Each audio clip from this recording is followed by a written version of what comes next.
We've been in the game I seem to have been longer than you boys, but I've never seen a season. This is the best season, Gary. I think it is, because if we all wanted to put the lasso of truth around everyone involved in the media, it hasn't been a great year for the big statement makers in the media. No. Because it's come back to bite everyone on the back. It was interesting. I spent a fair bit of time with Toby Green in Sydney on Thursday, and Toby Green said how enjoyable it is now as a player to play. He said 4 or 5 years ago it wasn't enjoyable to play.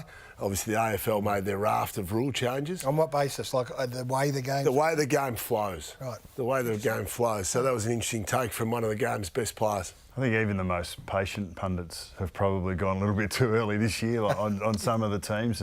But as we've said consistently, it's the longest season that we've ever been a part of. Go to woe, if you count round 0, it'll be 30 weeks up to the grand final. There's plenty that can dip, that can rise, and that's exactly what we've seen. Let's put the ladder up, because we've just got to keep looking at it just to get an idea of exactly where this season is. And I think you can nearly count out 12. You could put a line through them, but the Magpies just fired a nice shot on Saturday night, and another extraordinary game after the siren kick there. I mean, the Hawthorn and the Giants game, I don't know, it's going to be a busy show, boys. I don't know where... we know where we've got to start, because we're at the MCG Saturday night watching Collingwood and Carlton in the Scott Pendlebury game, and we're immersed in that and had our head in that, and then every now and then Jack would call a score out from that game up in Sydney, and in Adelaide rather, against Port Adelaide. So Bucks, why don't you start us off? Well, I'm referring my question to the senior coach of Sydney, in John Longmire, who had this to say in his press conference after. You know, at the end of the day, when you see a performance like that, I'm like anyone else. You sit there and say, why is that? You know, where'd that come from? Now it's up to us to come up with the solutions, and we'll work through that as a coaching group and a leadership team. But in the end, as it sits here tonight, it's just absolute disappointment in our performance. It's just not sure where it come from. So where does it come from, indeed? And I think we need to unpack and look at the bigger picture before we look at the 4 quarters of football that we saw against Port Adelaide. And really, when you look at the entirety of what Sydney have been able to put together this year, and you look at some history across recent years, since '99, so we're a fair way in now. It's 25 seasons. 9 times have had a percentage that have been 15 at the top, that have been 15% better than the second place side. And of those, only 2 have won the flag. So the suggestion here is that if you give the competition enough of a look at you, it doesn't really matter how far out you are in front. If you give them enough of a look at what you're good at, it will be unpacked. And when we put that in terms of the longest season that we've ever been, it gives teams even more time to unpack. And I think that may well be happening at the moment. Did you feel like that when you were assistant coach at Collingwood in 2011, when you got out in front of the pack? I think the reality was, in retrospect, when you looked at that season, the team won a lot of footy off the back of 20 or 25 minutes of a burst of, even less than a quarter of footy where you'd put 6 or 7 or 8 goals on and you'd win by a couple. So the fundamentals were probably decaying a little bit, and then we got absolutely whipped by Geelong in the last round, 96 points. Found our way to the granny, but Geelong were able to get over the top of the Pies on that occasion. So I always look at this through the lens of the Swan supporters who are sitting here trying to find an answer, from us.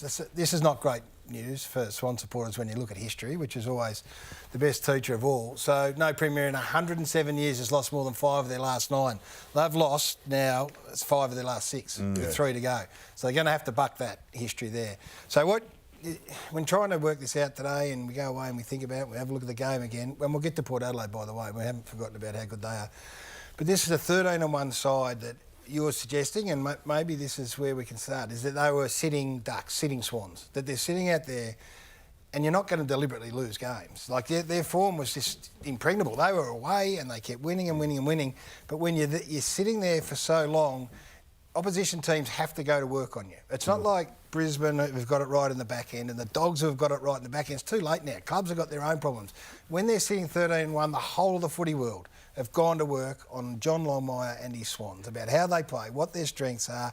We've got to unpack them because we've got to get through Sydney. They're 3 games in percentage clear. Chances are they're going to have a double chance from Sydney. We've got to unpack them, and they've been unpacked. Is that where we're getting? Yeah, we've spoken about a little bit about the philosophy of Horse that feeds into making them those sitting ducks, because he loves to play his best side whenever they're available. So early in the season we saw this, by round 15, 16 of the Swans players had played every game at that point. So if you start missing players through injury, Papley's a really important energiser bunny in front of the ball, and he gives his teammates energy.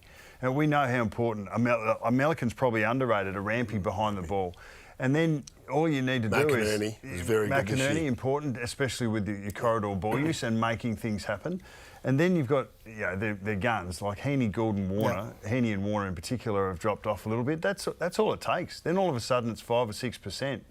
You're not the side that you were in the first half of the year, and then you're vulnerable. And then we get the last two games where Western Bulldogs beat you convincingly, and then Port Adelaide take you to task. Is Isaac Heaney's situation? So look at that. That's a massive drop-off. So he's clearly the best player at the halfway mark of the year in the competition.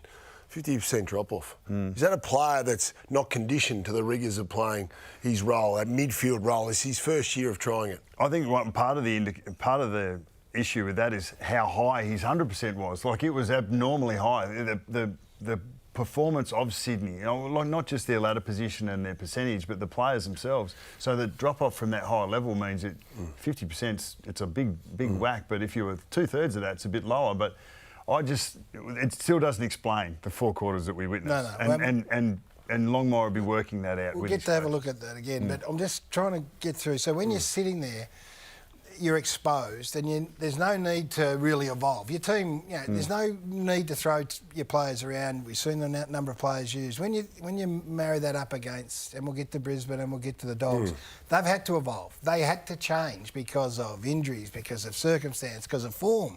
So players in, players out. Give it, Luke Beveridge is dropping senior players. He's dropping Bailey Dale, and that was 15 weeks ago, which gives them plenty of time to find a new balance. That's my point. And now, so all of those things that happened for these teams have happened at the right time, and all Sydney's sin is they were playing too good. They were winning too well, and they didn't have to drop anyone. They didn't have to change positionally because everything was perfect. They didn't have to evolve, but in the process, everyone else has caught up to them, and now starting to go past them.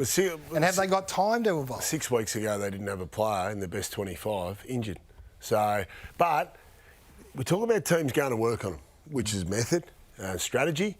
But how do you explain the weekend, though? Like they look like a beaten cup favourite, 1,000 from home. Like, you actually look at minus 24 contested possession, which is at quarter time, 5th worst ever by a team. It was a shellacking. I had to go back and watch this today because I was at the MCG on Saturday night, and the score was coming up on the screen. You're thinking, that can't be right. And everyone around us, there's murmurs going around the MCG crowd, so that can't be right.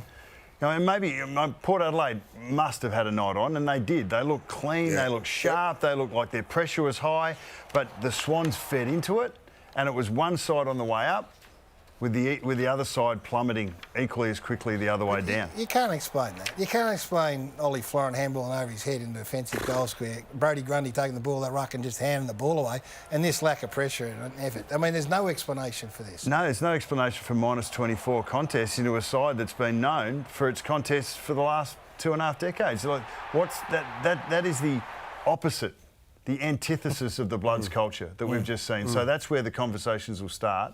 And that's where the conversations will end going into next week against Collingwood. Interesting watch. Are they out of juice? Well, and that's hard to recover that this late in the season. You just spoke about a 30-week marathon. They might have been up too early, Gaz.